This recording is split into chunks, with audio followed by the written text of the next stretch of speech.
Welcome to Let's Talk Micro. Hello, everyone. Welcome to a bonus episode of Let's Talk Micro. I hope you are doing well. As you know, we normally publish on Thursdays, but this is an extra episode regarding Microbe 2024. And those of you in the microbiology community and those of you that follow the podcast, you know that last week Microbe took place in Atlanta. And as I did in 2023, I recorded a live episode. So in this episode, I talk about my experiences.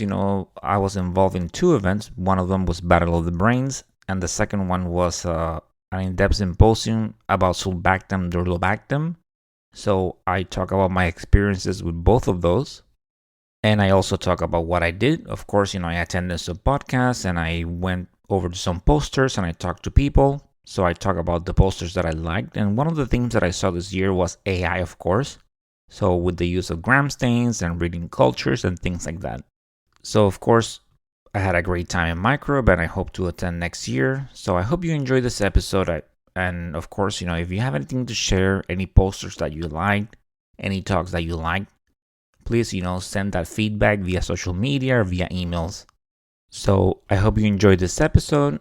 And as I said, had a great time at Microbe.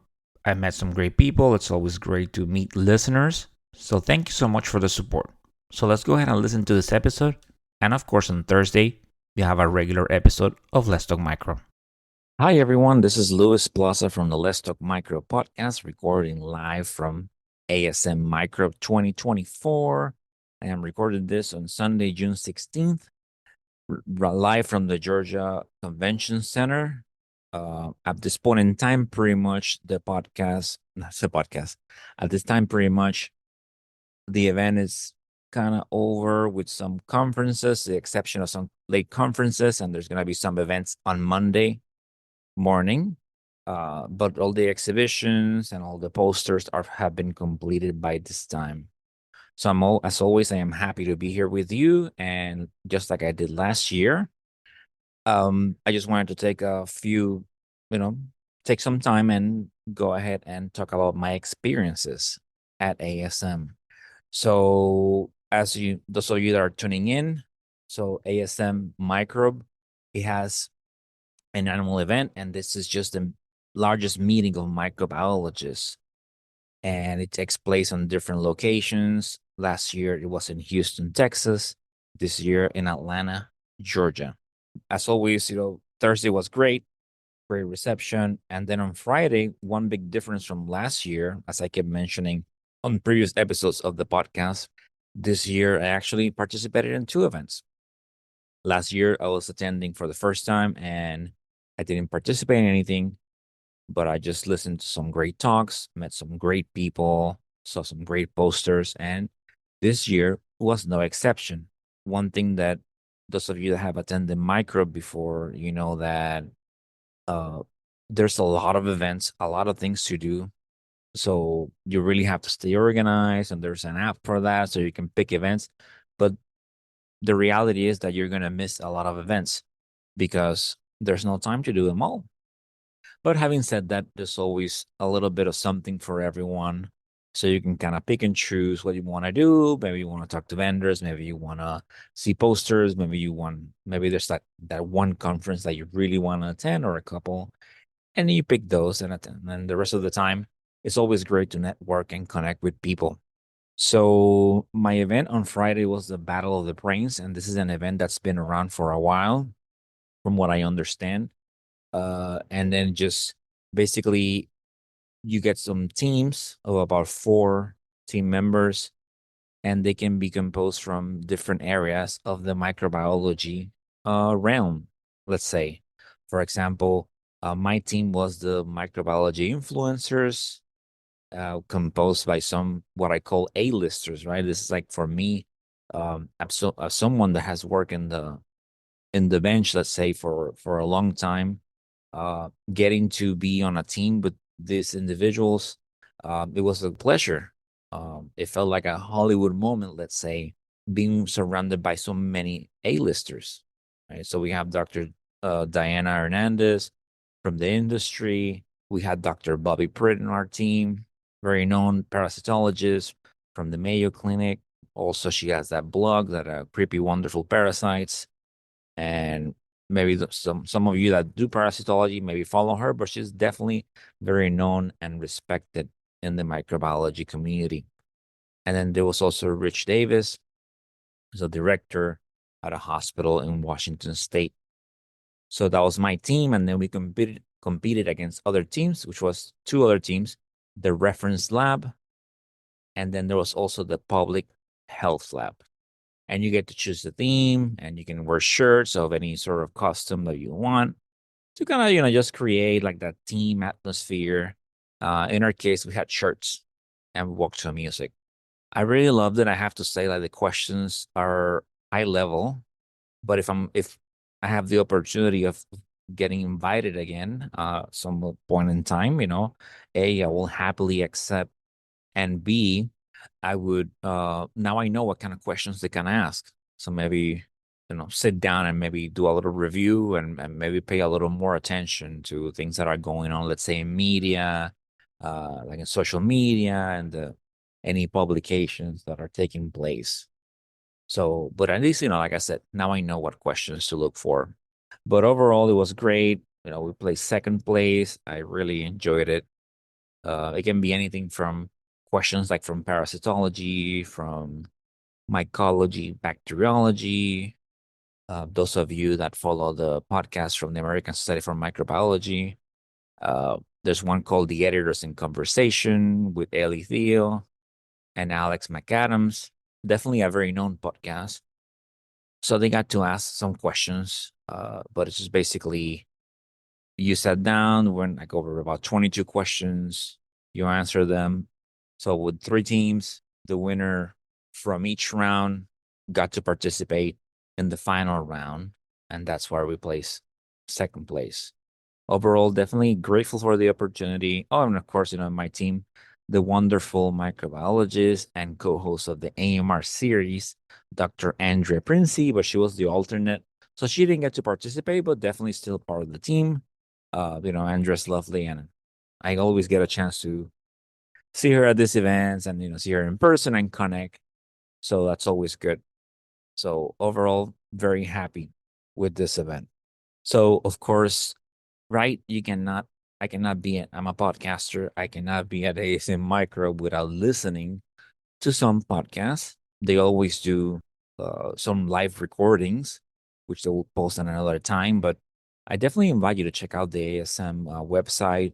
They have definitely a wide variety of podcasts if you haven't listened to them, but I'm sure you have, since they're very popular. They've been around for a long time and they do well. So you have that whole series: This Week in Microbiology, This Week in Virology, This Week in Parasitism, um, Editors in Conversation, Meet the Microbiologist, Micro Talk. So overall, a lot of podcasts.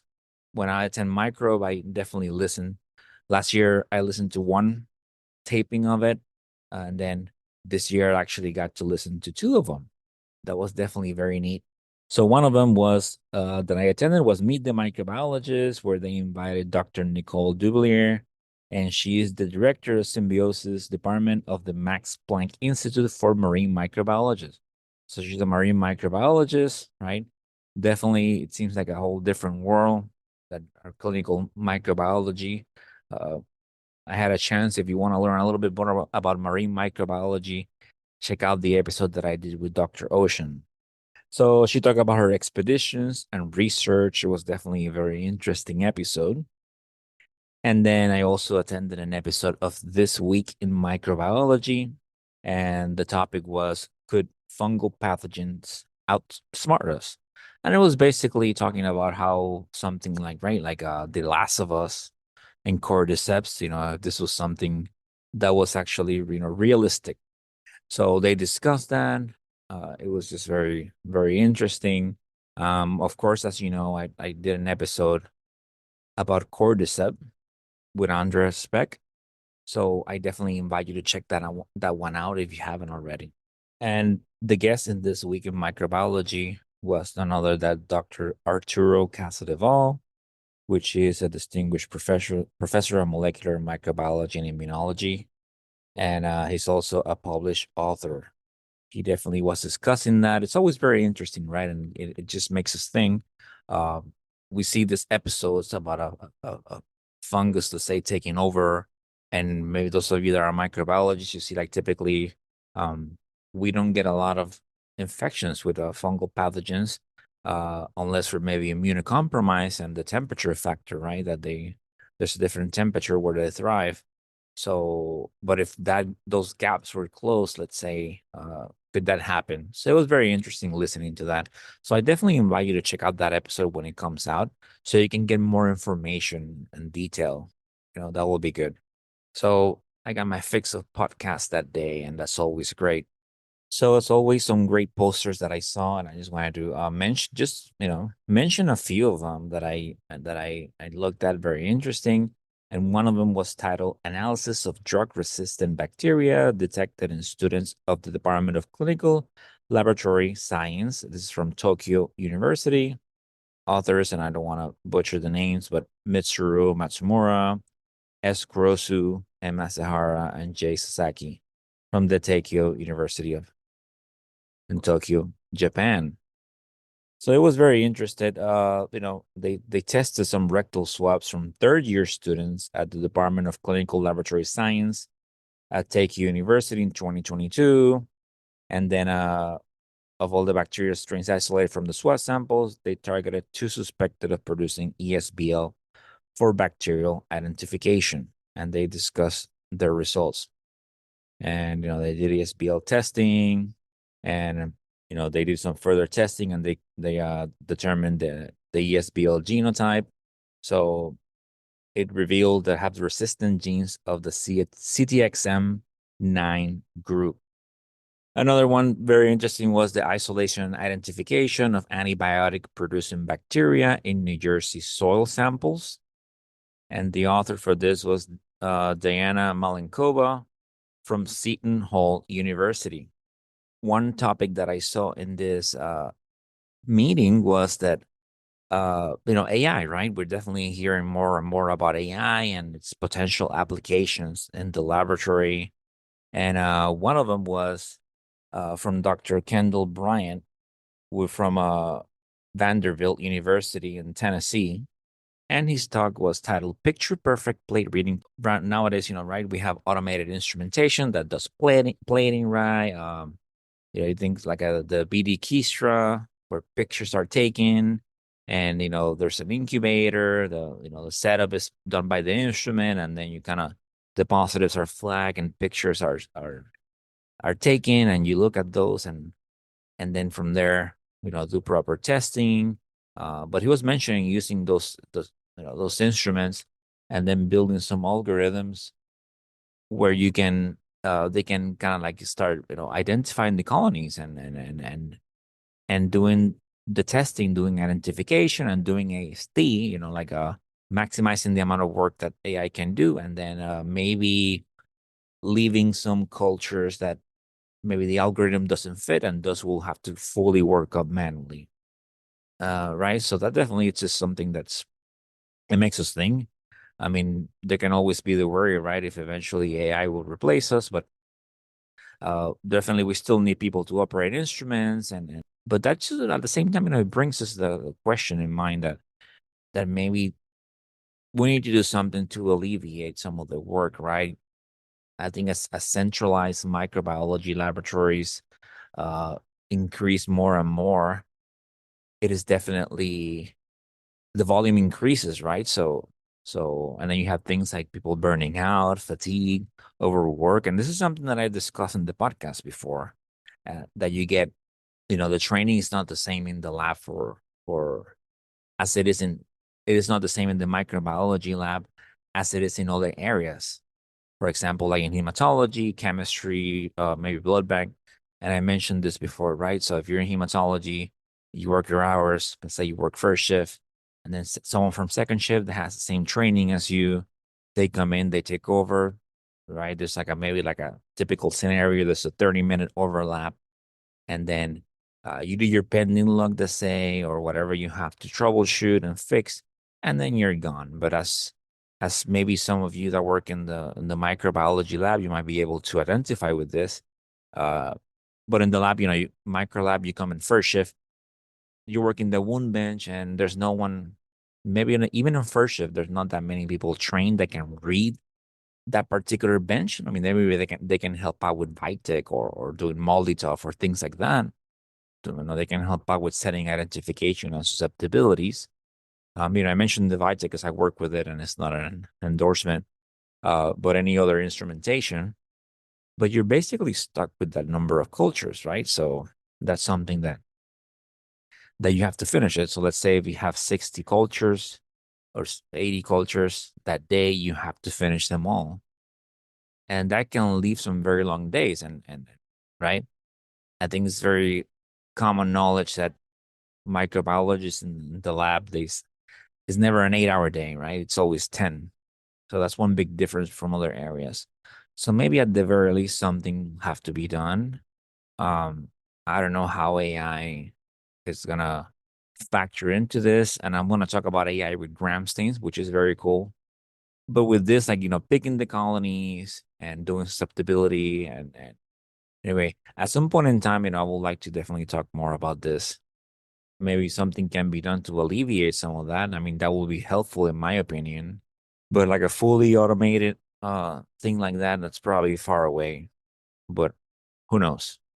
But definitely one thing when it comes to that, AI and reading plates is that one point that Dr. Bryant brought up was that when it comes to working things up in the lab, let's say a lot of labs do things differently, right? There's always some variation. You typically follow the ASM guidelines, but there might be a little variation here and there.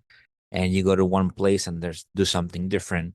Right? Not everyone, some procedures that might be older, some other places might be using it. So coming up with an algorithm might be something challenging, I will say. It have to be custom made for that particular facility. So that's something to think about. So in the continuing the line about from Dr. Bryant's talk, there was a very interesting topic about where they use ChatGPT, and just basically there were some pictures of gram stains, and then they were showing to ChatGPT, and then eventually seeing how the responses were, and that was definitely very interesting. I mean, I think overall there's definitely a room for improvement, but definitely it shows how AI is been starting to be applied in the lab. I mean, I know that I did an episode previously where an AI algorithm was used for reading parasitology slides, right? So that was something that definitely helped because it reduces the amount of time that those texts are looking at negative. That's a big thing, at least here in the United States, where parasite infections are not as prevalent as other parts of the world.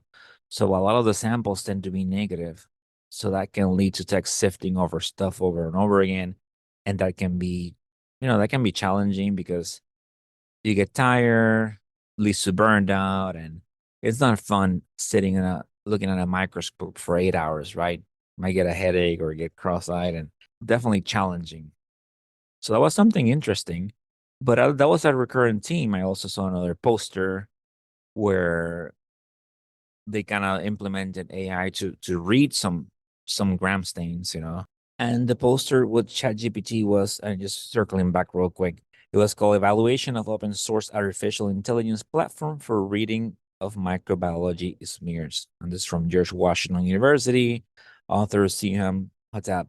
So that was definitely very interesting. And then I also some other posters about that doing some um, right? You already have kind of like systems like this when it comes to hematology, where it takes pictures of the slides and so implementing AI, perhaps one of the things that they can, and some of the results that I was looking at was that you could see maybe that they detected more organisms, especially those that are in the rare area, and that sometimes they might get missed by a person, and those of you that recul re gram stains, that in recultures, that a lot of times they don't match with the culture. So you're going in and you see 3+ GPC, and okay, you have Staph aureus, 2+ GNR, and then or you see NOS, and then you have a full growth of the plate.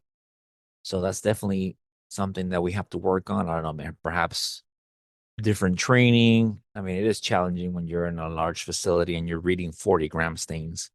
So that's something to think about. But a lot of times, they don't match. So maybe with that system, and that's something that I will definitely learn more about, and I will bring more information to you in the podcast about AI and gram stains and see how what other places are doing. Because this is something that definitely, when it comes to that, um, you know, gram stains can be definitely labor intensive. And if you can have something to alleviate that, maybe you can have that tech. You can have someone monitoring the pictures and seeing things, and it might make things a little bit easier. Maybe you can maximize the use of that microbiologist to do other types of testing rather than having someone sitting there reading gram stains all day. I saw a poster of note, and I'm not gonna mention it because it hasn't been published yet, but it was very interesting. It was very interesting about a novel species that was discovered, and that's always very cool. As you know, I did an episode about that, which was episode 126, talking Variovorax durovernensis. So it's always fascinating when we see novel species being discovered, and that was a poster that I saw. I mean, especially now when places that are doing whole genome sequencing, and if you get a lot of volume, and maybe you can discover a novel organism. So that's very fascinating. So stay tuned with that. I will definitely be working on an episode about that in the future, because that's definitely something very interesting. Another poster that I saw was about uh, doing automated disk diffusion reading, and then comparing it to manual reading. As you know, that's something that it's a little labor intensive. It can be, if you're susceptibility testing. I mean, the setup is not bad, but if you have a lot, the reading of them can be time consuming because you can fit many discs in one plate, and then you have to read one by one. So maybe and I know that there are some places that's their method of susceptibility. But hopefully for that, you kind of have to have the staffing and the work setup. So to read that, but that was for something very interesting. And today I saw some interesting posters about evaluating some different breakpoints.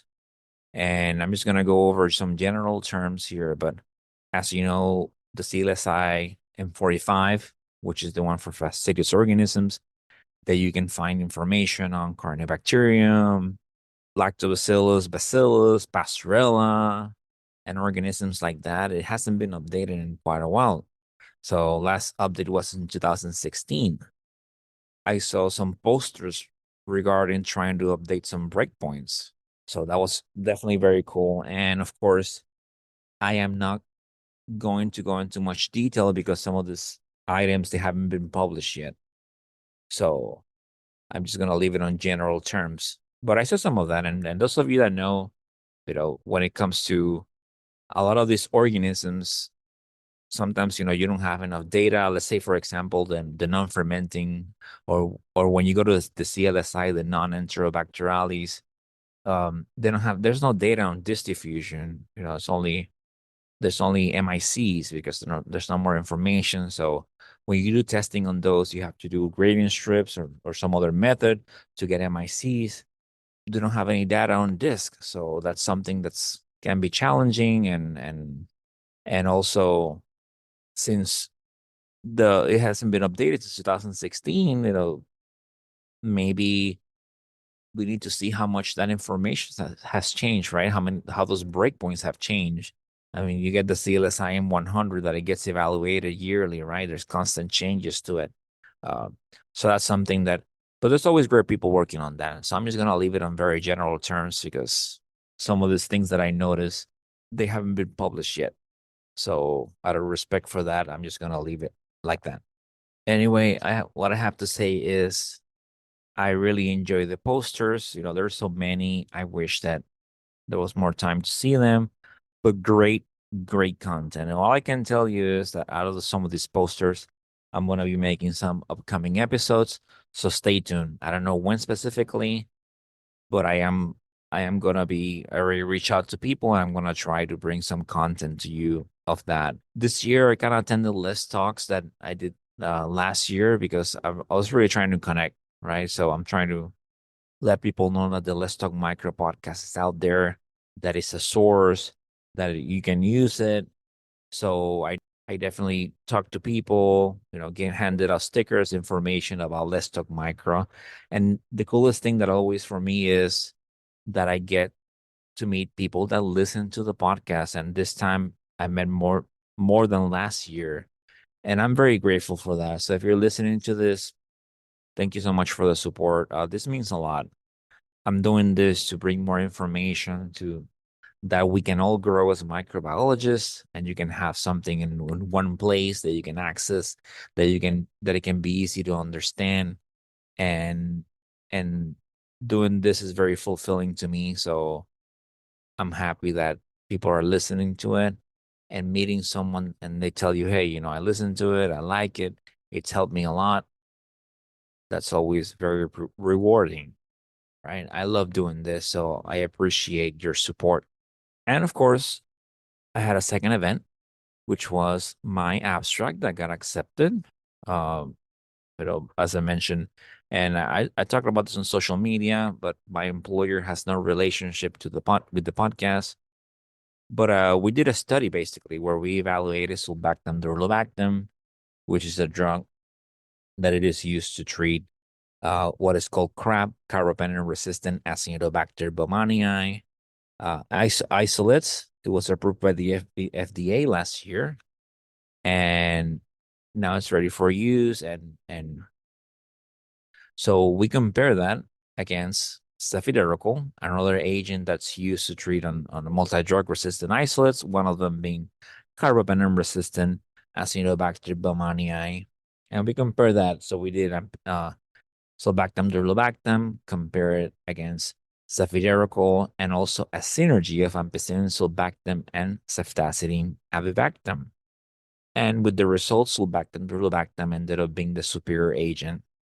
So it did higher that. And with the numbers, cefiderocol was in the 60th percent, and then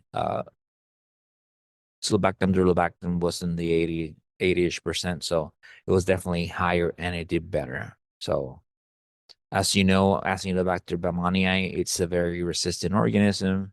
Definition, it can be very resistant, and carbapenem resistant Acinetobacter baumannii is defined as being resistant to most antimicrobials, including the carbapenems. This is a very serious infection, serious organism, because it can be recovered in hospital equipment. And as you know, this is something that is trending, that is normal with non-fermenting gram-negative rods. That's a big across the board kind of. A lot of the organisms they tend to survive hospital equipment. But it was great. It was a great feeling, standing there and sharing, my abstract about that. And of course, my employer has no relationship, like I said, but we got a lot of stuff accepted. So I'm very proud of my team at Advent Health Orlando, that we're definitely doing a lot of great things on the direction of our director, Dr. Alexander. So shout out to everyone. So definitely we're keeping up the good work. We got to show all the cool things that we're doing to help in patient care. So I'm very happy about that. And that, my audience, is the end of the live episode. As always, I'm always happy to talk with you and sharing some information with you. I enjoyed this event again. Another wonderful microbe. So I'm looking forward to the next one. So in the meantime, continue bringing that passion to what you do. It's so important. You do such great work. And remember, as always, stay motivated, stay safe, and of course, continue talking micro. Until the next time. Bye.